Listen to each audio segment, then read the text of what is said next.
Welcome to the Romanceopoly February TBR. Now, I am really excited about filming these TBRs. However, I don't know if you're also like this. What I realized is that was all adding more pressure to the joy of reading. I want to give you guys the permission to just let go of the perfectionism and just read for the joy of it. Whether you're getting back into reading or you're maintaining a reading habit, I think it's really important to really remember that reading should be fun, which is one of the reasons I created the Romanceopoly Reading Challenge. Also why I'm excited to be partnering today with our sponsor, Thrift Books, and tell you guys all about the 500 billion page challenge. It's a perfect time for you to pick up a book, have fun with it, and get back in love with reading. No pressures, just read for the pure joy of it and just enjoy yourself. You can learn more about the 500 billion page challenge on the Thrift Books website. So we gotta make sure we all work together to get to this goal of 500 billion pages. And if you haven't used Thrift Books yet, you can get tons of books on here, whether that is new or used books as well. I'll leave all the links for the challenge in the description box down below. And speaking of fun ways to rebuild that fun reading habit, today I'm going to be going through my February TBR for Romanceopoly, which if you're new here, it's this wonderful game board reading challenge, and we're going to roll the dice and leave it up to chance to see what are the things that I'm going to be landing on and reading for the month. Okay, so I actually got new dice this month. Let me show you. They are just so beautiful. They're crystals. I did pick them up on TikTok Shop, but I'm gonna see if I can find them elsewhere and link them up for you because they are so pretty. So I'm gonna use, I think, two right now, and it'll be the purple amethyst and this green. I'm assuming that's jade, I'm not sure. So let's roll and see what we land on. Now I should have kept better notes, I think, or I should have looked at my last vlog. I think that the last one I landed on was the control center. So I think we got to start counting from there. Let's just roll with that. So we have an 11. And another thing I don't have with me now, it's my little game piece. So how about we use this other die as my counting game piece? Okay, so we're going to count 11 from the control center. It's 1, 2, 3, 4, 5, 6, 7, 8, 9, 10, 11. So that is the Infernal Lab. I am so excited because I know exactly what I'm going to be reading for that. I'll tell you after. So let's roll again, and we'll do 4 rolls this time. Okay, so that's an 8. So 8 from here, it's 1, 2, 3, 4, 5, 6, 7, and 8. So Velvet Room is the second one. Let's do 2 more rolls. That is a 5. 1, 2, 3, 4, 5. Corset Hall is the third roll. And we'll do 1 more. And that's 12. So 1, 2, 3, 4, 5, 6, 7, 8, 9, 10, 11, and 12. We've already done Registrar's Office. So if you were to land on something like that, you can either move on to the next one, which would have been Dissonance Hall, or roll again. I'm just going to roll again to just really leave it properly up to chance. So we've got a 10. So 10 from here. 1, 2, 3, 4, 5, 6, 7, 8, 9, 10. Lycanthrope Hall. So we've got Infernal Lab, Lycanthrope Hall, Corset Hall, and the Velvet Room. So those are the 4 that I am going to be doing. And the other thing that I want to also do is pick out my card for the winter event, the Frostbitten Trials. So let's grab those cards and see which one I'm going to be doing next. And the Ice Gauntlet was the one I scratched last time. So we've already done that, and we've got 3 more for the Frostbitten Trials. We'll just randomly mix them up a little bit, and let's pick this one right here in the middle. So that's the one we're going to be adding for this month. Let's go ahead and scratch that. And if you can hear my washer, just ignore it. Okay, so that is the Velvet Blitz. So that's going to be the one for Frostbitten Trials that I need to pick something. So that's 5 things, and let's try to figure out what I'm going to be reading for all of those. But before I tell you what I picked out for my TBR rolls, let me share some book mail with you because I've been excited to collect some vintage romance books and adding those to my collection. So let's get some book mail first. So I actually got some book mail yesterday and I started to open it, and then I wanted to open it with you guys because we are doing the Ripped and Ravished book club, which is to read Bodice Rippers. We're doing a book every 2 months. So I have been collecting as much as I can original versions of some of these more, older romances. So I was really excited to order another Kathleen E. Woodiwiz novel, and I feel it's one that everybody really loves, and I wanted to have a particular cover in a particular edition. So I'm really excited because this is what I thought I was ordering, and obviously I am being very intentional with the books that I collect that are vintage romances. I don't want to just order like the big lots of stuff. I want to order the books that I feel were either really influential or the authors that were really influential, as opposed to just getting random stuff. So let's open this up. And it's so beautiful. So this is Shauna by Kathleen E. Woodiwiz, and look how beautiful that is.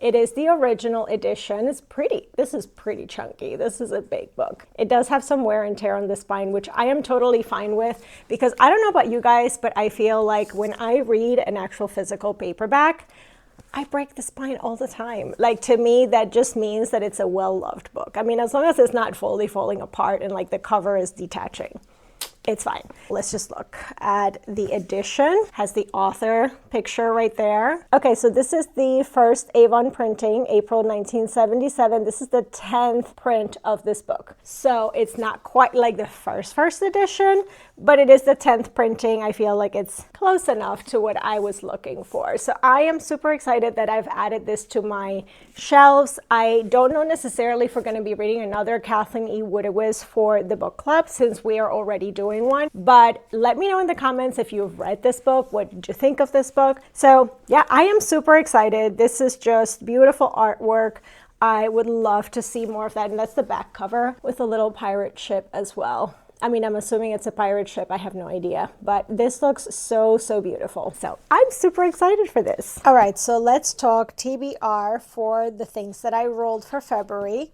So the first thing that I don't know if the order is correct, but the first thing that we're going to do is the Velvet Room, which I landed in as part of the Dark Psychology. For that, I'm going to be reading Wrath of an Exile by Monty J. I've been wanting to read this author for a while, and I am sure that this will definitely fit the bill for Read a Dark Romance with a walking red flag love interest. Probably Heart Comfort too. I Can Fix Them. Like, that gives me those vibes. For sure. Hate and Love Equal War. I think that this is probably a good fit for that. The next one that we're doing is in the historical studies, and it's Corset Hall. That is to read a Regency or Victorian historical romance. I'm going to be reading Never Spar with a Viscount by Lindsay Lovis. Now, this is part of the Secret Society of Governess Spies. I really enjoyed this series so far, and I'm excited to read this one. It's a little bit of a thread of mystery. They're not super heavy on mystery, but I am excited to get back into the series, so I'm really looking forward to reading this one for that. Moving on, we landed in Paranormal Studies, actually on 2 spots in Paranormal Studies. So the first we have is Lycanthrope Hall,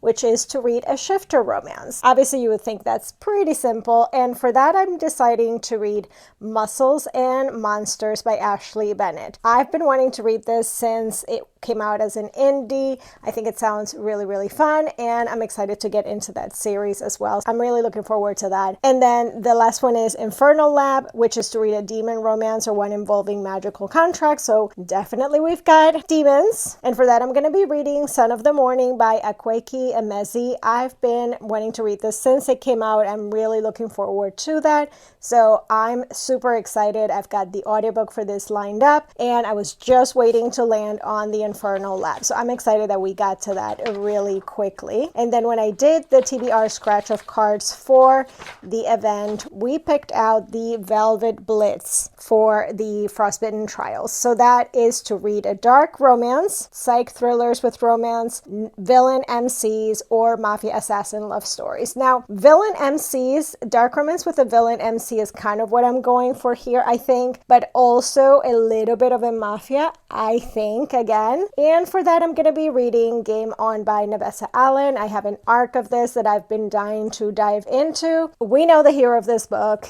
and he can be a little maybe villainous, I don't know, but there's definitely a thread of mafia throughout the first couple of books in the series. So I think that this will be a good fit enough for this prompt. So I am excited for that. And then we have the study session for the month of February, which the book is Not My Romeo by Elsa Madden Mills. I am also really looking forward to reading this one.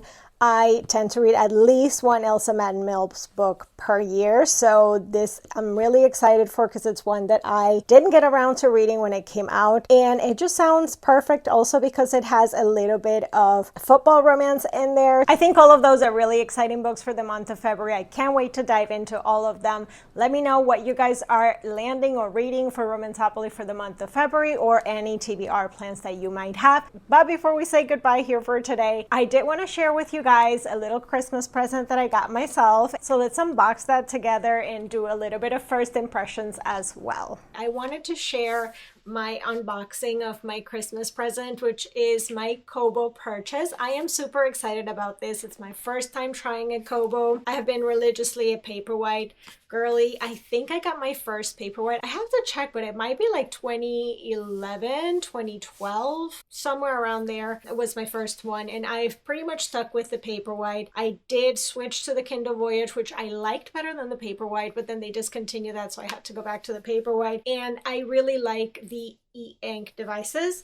I also occasionally will use my iPad mini, and I use this with the MagSafe, and I use it to read at night. I have a blog post on how I set that up and like what I use for that. And I read on my phone too, a lot. But one of the reasons why I like reading on the iPad mini, and we'll talk about the second one in a little bit, is the fact that it has color. I feel like the Kobo is going to give me the two things that I like about these two devices in one. So I did get the Kobo Libra Colour. So let's open her up, and it's in the color white. Also, by the way, really nice packaging. Super sturdy, really pretty. Obviously it comes with the manual, and it comes with the charging cable, you know, obviously for USB charging.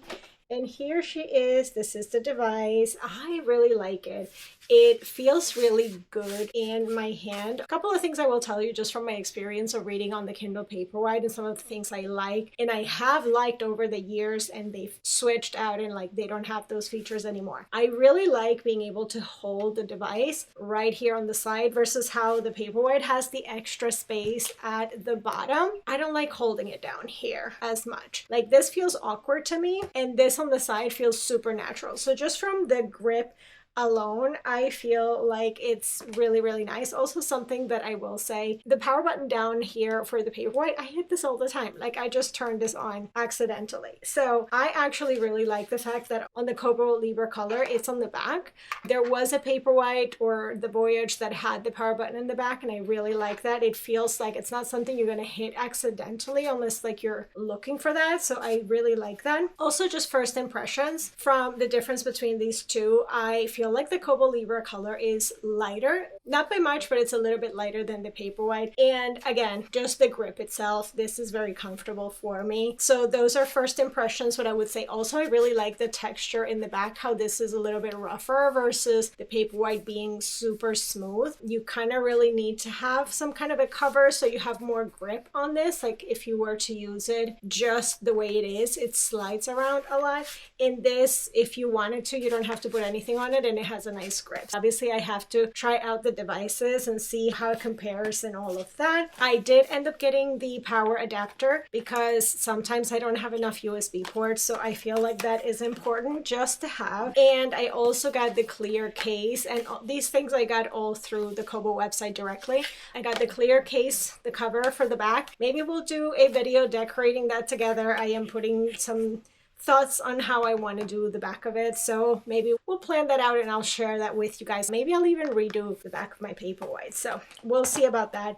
And the last thing that I got from Kobo was the remote. So now when it comes to the remote on e-readers, I have the remote for the Kindle Paperwhite, and it does have to clip on the sides and it has to be like at the certain angle and whatever. One thing with the Paperwhite is their Bluetooth connections. I feel like they're not as good. So I struggle with it a little bit. It's another one of the reasons why I will use the iPad mini when it comes to using the remote, because I do have a remote for this as well. It works so much better than the remote for this one. So I am excited for this one because it doesn't need to be clipped in at all. It just connects via Bluetooth and you just have your little remote. It doesn't seem that little, but we will test this out and we'll see how that works. And the last thing that I got here is the pen, because with the Kobo Libra you can annotate. Now, annotating books hasn't been something that I really got into, only because I really haven't been reading a lot of physical books for many, many years. So I'm excited to try to play with that a little bit more. I do highlight, but that's the extent of what I've done, only because most of my reading happens digitally. So now having that option here, I think will be nice.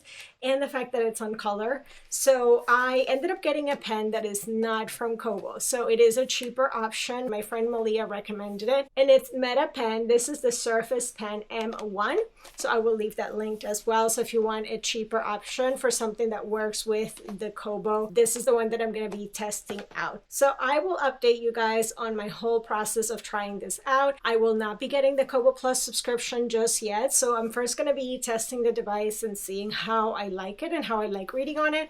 But just on first impressions, I am really, really enjoying it. So that was it for my unboxing of my latest Christmas present. It's my new e-reader. I've been testing it out and I'm really loving it. So I will do an update for you guys once I have like full thoughts on it as I use it more and compare it to my Paperwhite. So stay tuned because that's coming. And I also posted a video on the channel as I was redecorating the back of my Kindle Paperwhite and my new Kobo Libra Colour. So you can check out what I did for decorating them. I did insert a couple of clips of how they turned out, which I am really loving them. Both of them have different vibes, so go ahead and check that out if you want to see how I did it, what I used, and what they look like. But that is all I have for today's vlog and TBR. Be sure to let me know in the comments, what are you reading this month for the challenge, if you are setting a TBR, or what did you complete in the month of January. Keep me updated, and let me know if you're joining us for the February study session, and if you're going to be reading the book that I picked out or one of the prompts, because remember, you can read whether it's a football romance or a Valentine's theme or